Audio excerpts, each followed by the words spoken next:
पाकिस्तान और इंग्लैंड के दरमियान दूसरा टेस्ट मैच बारिश के बायस ड्रा हो गया है, जबकि पाकिस्तान और इंग्लैंड क्रिकेट टीमों के दरमियान तीसरा और आखिरी टेस्ट मैच 21 अगस्त को खेला जाएगा। और इस आखिरी टेस्ट मैच के लिए पाकिस्तानी टीम में फिर से तब्दीलियों का इम्कान है। 21 अगस्त को खेले जाने वाले इस टेस्ट मैच में पाकिस्तान की प्लेइंग 11 क्या होगी, मुकम्मल तफसील जानिए इस रिपोर्ट में। उससे पहले अगर आप हमारे चैनल हुसैन स्पोर्ट्स पर पहले विजिट कर रहे हैं तो बराए मेहरबानी पहले फ्री में चैनल सब्सक्राइब करके साथ में लगी घंटी के बटन को लाजमी प्रेस कर दें, ताकि क्रिकेट से रिलेटेड तमाम तर खबरों का शेड्यूल आपको सबसे पहले यहाँ पर मिलती रहे। अस्सलाम वालेकुम दोस्तों, वेलकम टू हुसैन स्पोर्ट्स। आपको तफसील से आगाह करते चलें कि पाकिस्तान और इंग्लैंड की क्रिकेट टीमों के दरमियान आखिरी और तीसरा टेस्ट मैच 21 अगस्त को खेला जाएगा।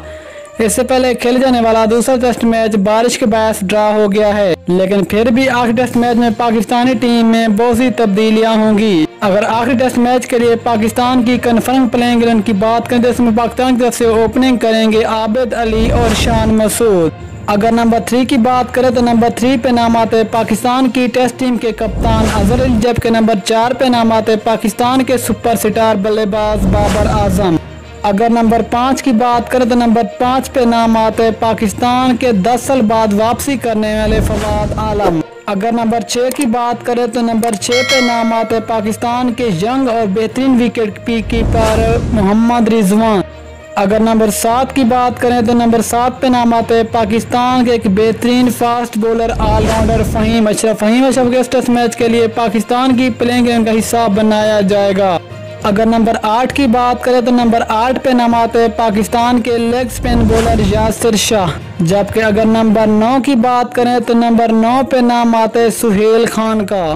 अगर नंबर 10 की बात करें तो नंबर 10 पे नाम आते हैं पाकिस्तान के एक बेहतरीन फास्ट बॉलर शाहीन शाह अफरीदी, जबकि नंबर 11 पे नाम आते हैं मोहम्मद अब्बास का।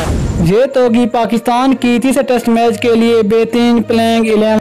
अगर इसमें पाकिस्तानी टीम में तब्दीली की बात करें तो इसमें पाकिस्तान के एक बेहतरीन बैट्समैन असद शफीक और फास्ट बॉलर नसीम शाह को तीसरे मैच के लिए ड्रॉप किया जाएगा, जबकि उनकी जगह पाकिस्तान के एक बेहतरीन जबरदस्त ऑलराउंडर फ़हीम अशरफ और उसके साथ सुहेल खान को पाकिस्तानी टीम का हिस्सा बनाया जाएगा। तो दोस्तों, आपको जो प्लेइंग 11 कैसे लगी आपने नीचे कमेंट में जरूर बताने। मिलते हैं किसी अगली वीडियो में, तब तक ले इजाज़त दीजिए। अल्लाह हाफिज। पाकिस्तान जिंदाबाद।